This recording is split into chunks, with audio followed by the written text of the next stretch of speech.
The Cedars of Willow Creek was the kind of neighborhood that looked perfect from the outside. Manicured lawns formed a seamless emerald carpet, houses stood in uniform, tasteful colors, and not a single stray toy or errant leaf dared to mar the pristine sidewalks. For Leo and Maya Santos, moving in had felt like an achievement, a hard-won slice of the American dream for themselves and their 8-year-old daughter, Chloe. But they soon learned that perfection has a price, and its enforcers were the Willow Creek Homeowners Association, presided over by the impeccably dressed and perpetually smiling Alistair Finch. The first warning was a polite, typed note about their garbage cans being visible from the street past 7 p.m. The first fine was for a non-conforming shade of beige on their mailbox post. They paid it, grumbling but compliant. They were newcomers, after all.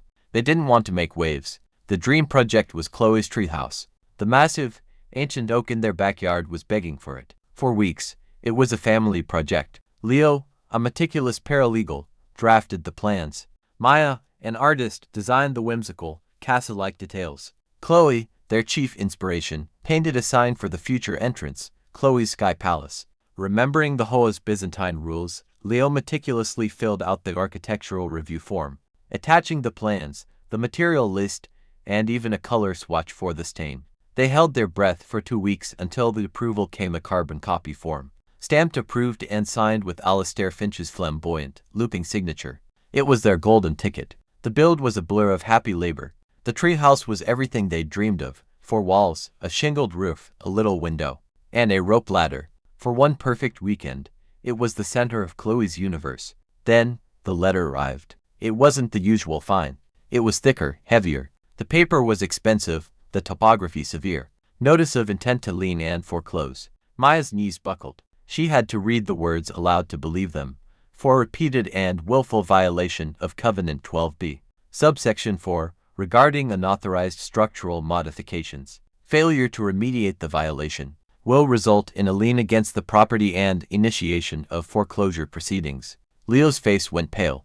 Remediate, they mean tear it down. He rushed to their filing cabinet, pulling out the whole hell folder. He slapped the approved form on the kitchen counter. But we have the approval. Finch signed it himself. That night, the treehouse stood silent and dark in the moonlight. No longer a palace but a monument to their impending ruin. The whole meeting was held in a sterile community room that smelled of lemon-scented cleaner and quiet authority. Alistair Finch sat at the head of a long table, flanked by his board a stern woman named Brenda and a silent man named Robert. He was a man in his late 50s, with a tan that looked professionally applied and a smile that was all teeth and no warmth. When their turn came, Leo stood, his voice steady but his knuckles white as he gripped the approval letter. Mr. Finch, there's been a catastrophic error. We're being threatened with foreclosure for a structure you personally approved. Finch took the paper, gave it a cursory glance, and handed it back as if it were a piece of trash. Santos, a misunderstanding, I'm afraid. This approval, he tapped the paper, is for a playset. A swing set, a slide, a temporary, child's apparatus. What you have constructed is a permanent, enclosed dwelling.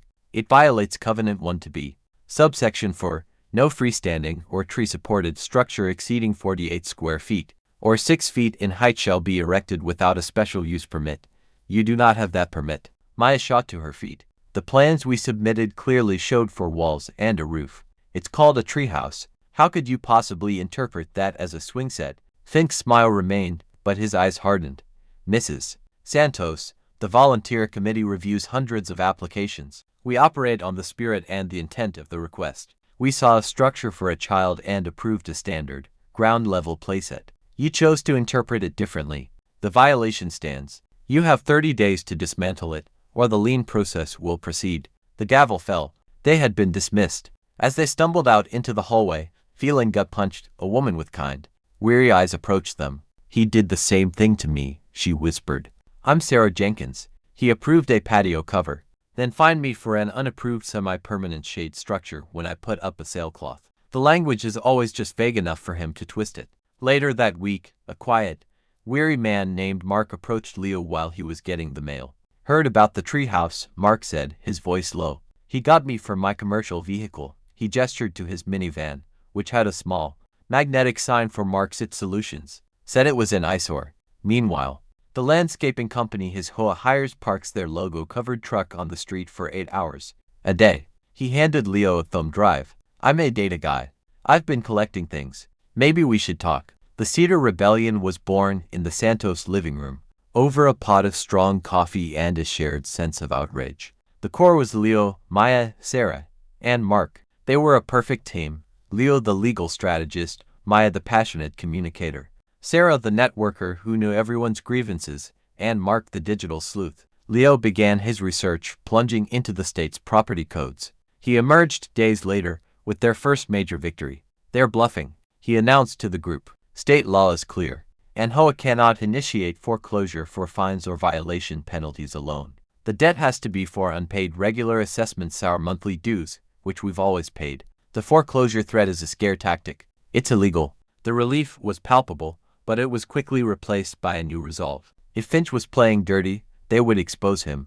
They began a campaign of meticulous, lawful harassment. They attended every HOA meeting, recording them on their phones. They forced Finch to justify his decisions on the record, and the contradictions piled up, each one documented by Mark in a growing digital dossier. Contradiction 1. The selective garden. They were cited for unkempt and unsightly landscaping when they're native. Drought-resistant plants went through a natural, dry phase cycle. At the next meeting, Sarah presented a large, glossy photo of the HOA-owned entrance sign, surrounded by completely dead and withered geraniums. Finch's response, recorded for posterity: the HOA prioritizes water conservation for common areas. We allow for natural, seasonal cycles. Homeowners, however, are required to maintain a uniformly vibrant appearance. The room had murmured in disbelief. Contradiction 2. The commercial vehicle. Mark presented his case, showing his minivan and a photo of the landscaping truck, covered in Green Thumb Pro's logos, parked in the same spot. Finch ruling. Covenant 7C clearly prohibits vehicles with commercial advertising. Vendor vehicles on official HOA business are exempt from this rule. But it's the same visual eyesore you cited me for, Mark argued. The covenants are not open to your personal interpretation, Mr. Albright, Finch replied coldly. The hypocrisy was staggering, but it was still just petty tyranny. They needed the source of the poison.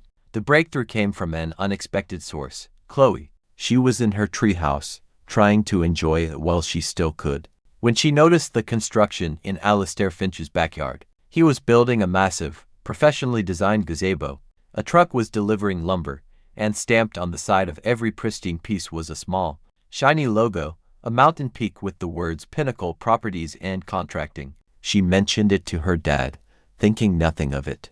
But Leo told Mark. Mark went to work, his fingers flying across his keyboard, diving into corporate registrations and state business licenses. What he found made him whistle low and long. He called an emergency meeting of the rebellion. Pinnacle Properties and Contracting, he announced, his face illuminated by the data on his screen, is owned by one Carl Finch, Alistair Finch's brother-in-law. He pulled up financial disclosures the HOA was required to file. Now, look here. The HOA's reserve fund for major repairs, the pool, the roofs, the fencing is dangerously low. But the expenses for maintenance and landscaping have tripled in the last 3 years, and every single one of those major contracts. The new perimeter fencing, the pool house refurbishment, the invasive species removal, all awarded to Pinnacle Properties, without competitive bidding. And look at the amounts. He showed them a comparison. The quote Pinnacle gave the HOA for the fencing was 60% higher than a market rate estimate. For the same job, the refurbishment of the pool house, which amounted to a new coat of paint and some replaced trim, was billed at over $25,000. It's a racket, Maya whispered, her hand over her mouth. He's draining our HOA funds into his brother-in-law's company. The constant fines, Leo realized, the final piece clicking into place. They're not just about control. They create a constant stream of revenue. And they keep everyone too scared and off balance to question where the real money is going. The treehouse was just a test. He thought we were an easy target he could squeeze. The fire of outrage was now a cold, hardened steel of determination. They were no longer just fighting for a treehouse. They were fighting for their entire community. They planned their move with military precision. Leo, using his paralegal expertise, drafted a formal legal petition. It was a devastating document, citing gross breach of fiduciary duty, with evidence tracing the inflated contracts, from HOA funds directly to Finch's family, fraud and misappropriation of funds, showing the discrepancy between work billed and work done, selective and malicious enforcement, using the recorded contradictions as proof. Intentional infliction of emotional distress, highlighting the illegal foreclosure threat against a family for a child's playhouse. They didn't present this at a regular board meeting. Using a little-known clause in the HOA bylaws, they gathered signatures from over 30% of the homeowners to force a special meeting of the entire membership. The community room was packed to capacity. The air was thick with tension. Alistair Finch sat at the front, but his usual smugness was gone, replaced by a sheen of sweat on his brow. He knew something was coming, but not at scale. Leo stood first. He didn't shout. He spoke with the calm, clear authority of undeniable truth. He held up the treehouse approval. He recounted the illegal foreclosure threat. He played the audio clips of the contradictions. The room stirred, a low rumble of anger. Then Mark took over. Using a projector, he displayed his charts and graphs, the spiraling expenses, the drained reserves, the side-by-side comparisons of Pinnacle's invoices with market rates. He showed the corporate documents linking Pinnacle to Carl Finch. The rumble became an outcry. Finally, Sarah stood. She spoke not of laws, but of homes. "This isn't about tree houses or compost bins," she said, her voice ringing through the room. "This is about our right to enjoy the homes we worked so hard for. Alistair Finch hasn't been protecting our property values, he's been stealing our peace of mind and our money to build his own little empire. He has turned our community into his personal piggy bank." Leo stood for the final blow. "Therefore," he announced, holding up the legal petition, "we the homeowners, pursuant to Bylaw 14(2) and State Statute 720.303, hereby call for a vote of no confidence. We demand the immediate removal of Alistair Finch from the whole board for gross misconduct and breach of fiduciary duty. Furthermore, we will be filing this petition with the courts, seeking his personal liability for the misappropriated funds, and an injunction against any further action by this corrupt board." The vote was called. Hands went up around the room, a forest of rebellion.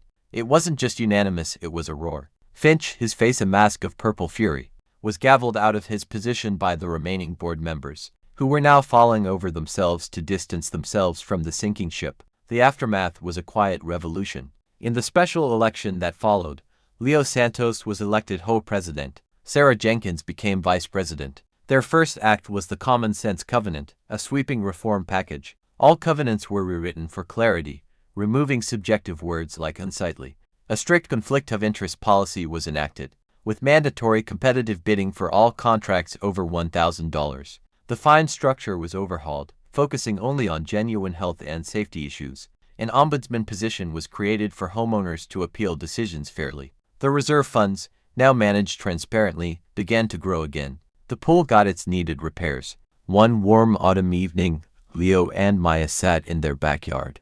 The scent of grilled food wafted from Sarah's yard next door. Mark was proudly showing off his new, fully approved compost bin to a group of neighbors. The oppressive silence of the neighborhood had been replaced by the comfortable sounds of community.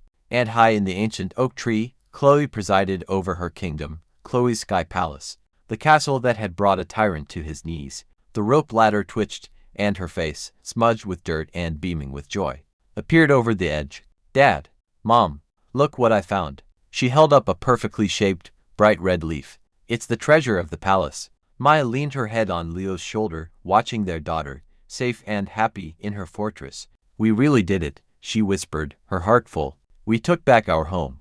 Leo put his arm around her, looking out at their neighbors, their friends, laughing and talking in the gathering dusk. "No, my love," he said softly, a profound sense of peace settling over him. "We just rebuilt it."